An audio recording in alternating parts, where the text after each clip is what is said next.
ሰላም ጤና ይስጥልን። የተከበራችሁ የጉራጌ ኒውስ ኔትወርክ ተከታታዮች የሰዓቱን ዜና አሁን ጀምርም።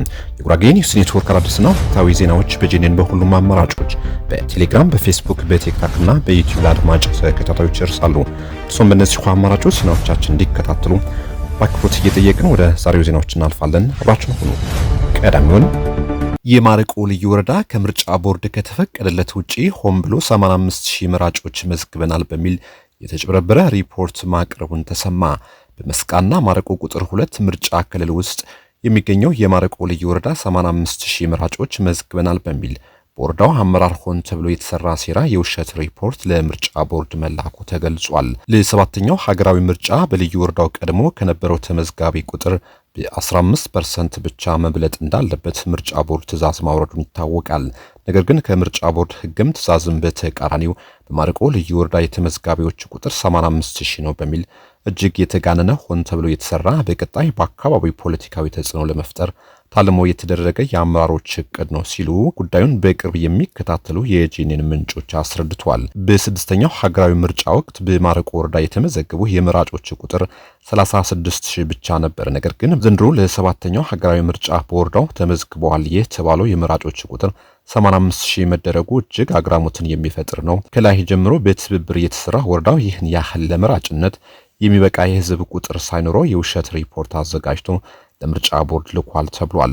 በስድስተኛው ሀገራዊ ምርጫ ወቅት የምስራቅ መስቃን ወረዳ የመራጮች ቁጥር 41000 የነበረ ሲሆን ለዘንድሮ ምርጫ የተመዘገበው ከ60000 በታች መሆኑ ተነግሯል። ነገር ግን በማረቆ ወረዳ ለስድስተኛው ሀገራዊ ምርጫ ተመዝግቦ የነበረው የመራጮች ቁጥር 36000 ነው። ለዘንድሮ ምርጫ ወረዳ ይህን ቁጥር ከሁለት እጥፍ በላይ አሳድጎ 85000 እንዲሆን አድርጎታል። በዚህ ደረጃ ተጋኖ የተዘጋጀው የመራጮች ቁጥር ለምርጫ ቦርድ ቀርቦ ቦርዱ በዝምታ መቀበሉን ጥያቄ እየፈጠረ ይገኛል። በቀጣይ በአካባቢው ለሚፈጠሩ ሁነቶች ተጽዕኖ እንዲኖረው የተሰራ ሴራ ነው።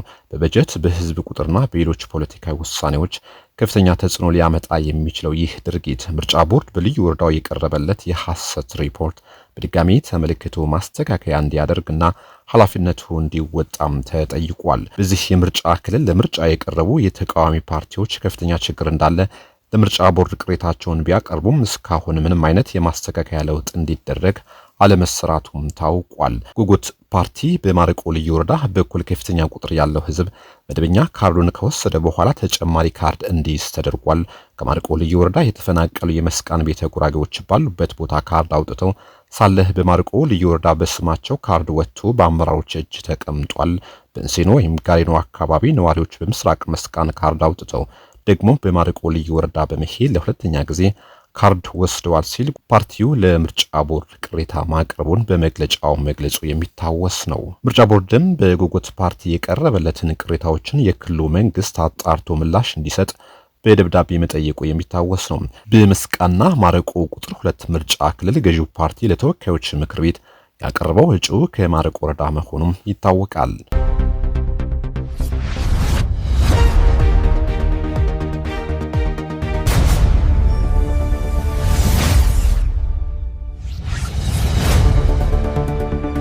ነዳጅ በተቀመጠው ህግና አሰራር መሰረት ብቻ እንዲሰጥ የቁጥጥር ስራው ተጠናክሮ መቀጠል አለበት ተባለ። በምስራቅ ጉራጌ ዞን የነዳጅ አቅርቦት በህጉ መሰረት ባለመሰራጨቱ ዜጎች ነዳጅ ለማግኘት እየተንገላቱና አሰራሩ ከፍተኛ ችግር ያለበት መሆኑን ገልጸዋል። በአገር አቀፍ ደረጃ በተቀመጠው አሰራርና መስፈርት መሰረት ማደያዎች ነዳጅ እየቀዱ አይደለም።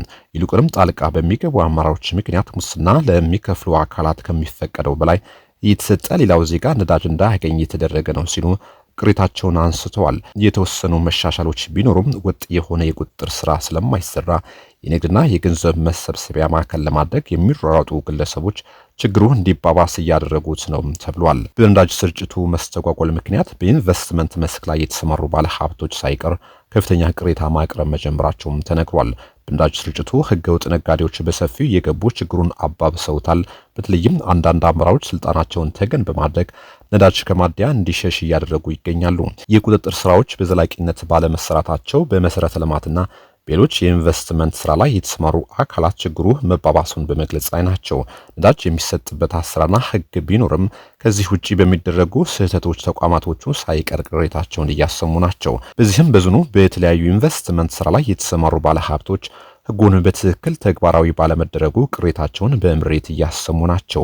ኩፖን እያለ በህጉ መሰረት ነዳጅ ለመቅዳት ስንጠይቅ አንቀዳም ተብለናል ብለዋል። በዞኑ በነዳጅ አቅርቦት ኢፍትሐዊነት ላይ በከፍተኛ ሁኔታ እያማረሩ ከሚገኙት ባለሀብቶች የቻይናው የላኒዩ ፕላይውድ ፋብሪካ አንዱ ሲሆን በአሰራሩ በእጅጉ መማረራቸው የችግሩ ግዝፈት በግልጽ የሚያሳይ መሆኑም ተነግሯል። ለበርካታ ዜጎች የስራ ዕድል በመስጠት ተቋማትና ፋብሪካዎች በነዳጅ አቅርቦት ችግር ማማረር አግባብ አለመሆኑና የሚመለከተው አካል አፋጣኝ ማስተካከያ ሊያደርግና መፍትሄ ሊሰጥ እንደሚገባም ተገልጿል። በዞኑ የሚስተዋሉ የነዳጅ ስርጭት ችግሮች ለመቆጣጠር የጸጥታ አካላት የሚያደርጉት የቁጥጥር ስራ መቀዛቀዙ ምክንያት የዘርፉ አመራሮች ተጽዕኖ እንደሆነ ምንጮች ለሚዲያችን ገልጿል።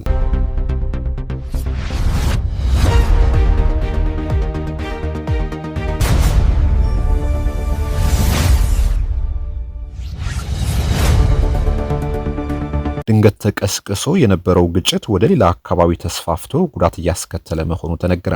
በሲዳማና በኦሮሚያ ክልሎች አዋሳኝ አካባቢዎች ጭሬና ሀርነፋማ ተቀስቅሶ ወደ ሆኮና አሮሪሳ ተስፋፍቶ የነበረውና ረገብ ብሎ የነበረው ግጭት በሌላ አዲስ አካባቢ መቀስቀሱን ነዋሪዎች አስታውቀዋል። አዲሱ ግጭት የተቀሰቀሰው በሲዳማ ክልል ምስራቃዊ ሲዳማ ዞን በንሳ ወረዳ ሐምሾ ቦርናና ቃሜጦ ቀበሌያት እንዲሁም ከነዚሁ ጋር አዋሳኝ በሆኑት የኦሮሚያ ክልል ምዕራብ አርሲ ዞን ነንሳ ወረዳ ወርቃ ቦለጋ አካባቢዎች መሆኑን ተገልጿል። የሐመሻ ቦርና ነዋሪዎች ቀን ላይ ሰላማዊ ውይይት ከተደረገ በኋላ አመሻሽ ላይ የመኖሪያ ቤቶችን የማቃጠልና የመተኮስ ድርጊት ተጀምሯል ብሏል።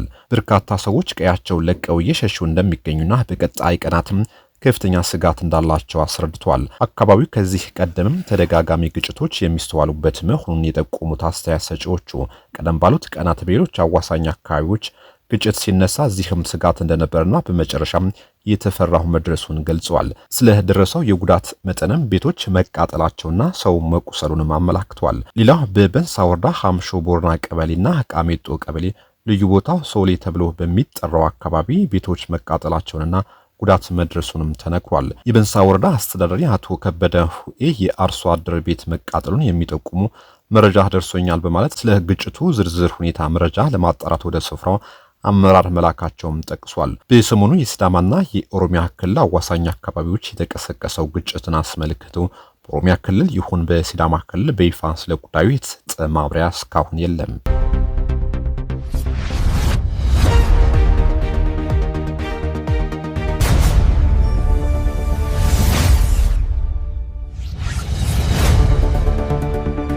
በደቡብ አፍሪካ 5 ኢትዮጵያውያንን በአሰቃቂ ሁኔታ ሲያሰቃዩ የነበሩ 2 ኢትዮጵያውያን በቁጥጥር ስር ዋሉ።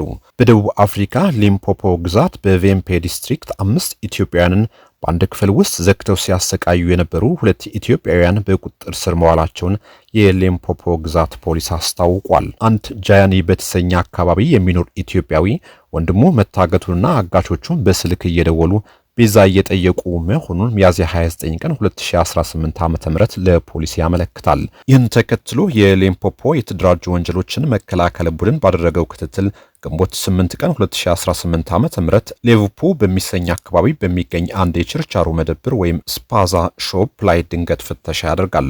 ፖሊስ በደረሰበት ወቅት እድሜያቸው ከ18 እስከ 24 ዓመት የሆኑ 5 ኢትዮጵያውያን ወጣቶች በክፍል ውስጥ ተቆልፈባቸው ተገኝተዋል። ታጋቾቹ ለ12 ቀናት ታስረው እንደቆዩ፣ ልብሳቸው እንደተገፈፉ፣ በቂ ምግብ እንደማያገኙ እና በአስከፊ ሁኔታ ሲደበደቡ እንደነበር ለፖሊስ ተናግሯል። የ24 ዓመቱ ምስጋኑ ጌታቸውና የ20 ዓመቱ ተሻለ ቱምቤ በወንጀል ተጠርጥረው በቁጥጥር ስር ውለዋል።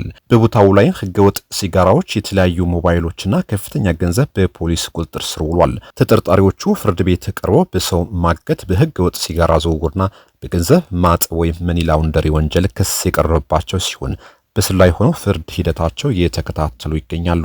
ፖሊስ ከዚህ ወንጀል ጋር ግንኙነት አላቸው ብሎ የጠረጠራቸው 2 ተጨማሪ ተጠርጣሪዎች ለማደን ምርመራ እያደረገ መሆኑ ተገልጿል። ከዚህ ቀደም በደቡብ አፍሪካ የሚገኙ ኢትዮጵያውያን በስደተኛ ጠል ደቡብ አፍሪካውያን ከሚደርስባቸው ግፍ በተጨማሪ የገዛ ወገኖቻቸው የሆኑ ኢትዮጵያውያን ከተለያዩ ቡድኖች ጋር በማበር ግፍ እንደሚፈጽሙ ተገልጾ ነበር። እስር ቤት ጭምር ያሉ ኢትዮጵያውያን የገዛ ወገናቸውን በቅጥረኛ ነፍሰ ገዳይ እንደሚያስገድሉ፣ እንደሚያሳግቱ፣ እንደሚያዘርፉ እዛው ነዋሪ የሆኑ ኢትዮጵያውያን መግለጻቸው የሚታወስ ነው።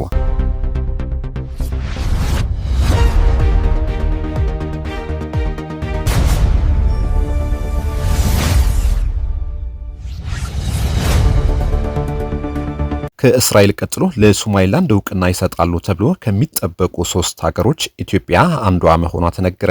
ከጥቂት ወራት በፊት ለመጀመሪያ ጊዜ ለሶማሊላንድ የሀገርነት እውቅና የሰጠውን የእስራኤል መንግስት ውሳኔ ተከትሎ በቀጣይ ተስፋ ከተጣለባቸው አገሮች መካከል ኢትዮጵያ፣ ታይዋንና የተባበሩት አረብ ኤሚሬትስ ናቸው ሲሉ የአገሪቱ ባለስልጣን አስታውቀዋል። ሶማሊላንድ በየዓመቱ እንደ አውሮፓውያን አቆጣጠር ሜይ 18 ቀን ከሶማሊያ ነጻ ወጣሁ የምትልበት ቀን በተጠናቀቀው ሳምንት በተለያዩ ወታደራዊ ትርኢቶች በሐርጌሳ ከተማ አክብራለች።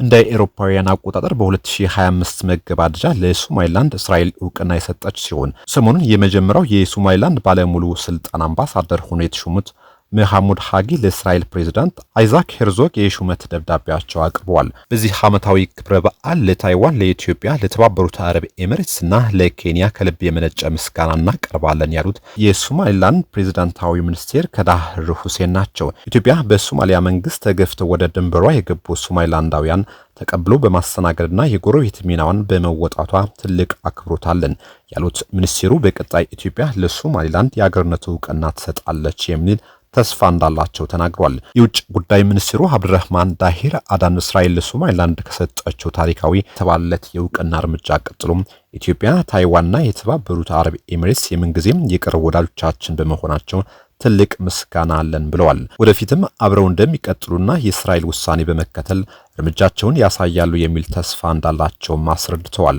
እነዚህ ሀገሮች የምንጊዜም የልብ ወዳጆቻችን ናቸው። ለሶማሊላንዳውያን ከወዳጅ የሚጠበቀው ምላሽ ይሰጣሉ ተብሎ ይጠበቃል በማለትም ተናግረዋል። የተከበራችሁ ውድ የጉራጌ ኒውስ ኔትወርክ ተከታታዮች ለሰዓቱ የነበሩ ዜናዎች እነዚህ ይመስሉ ነበር። ቆይታችሁ ከጄኔን ጋር ስለሆነ እናመሰግናለን። መልካም ጊዜ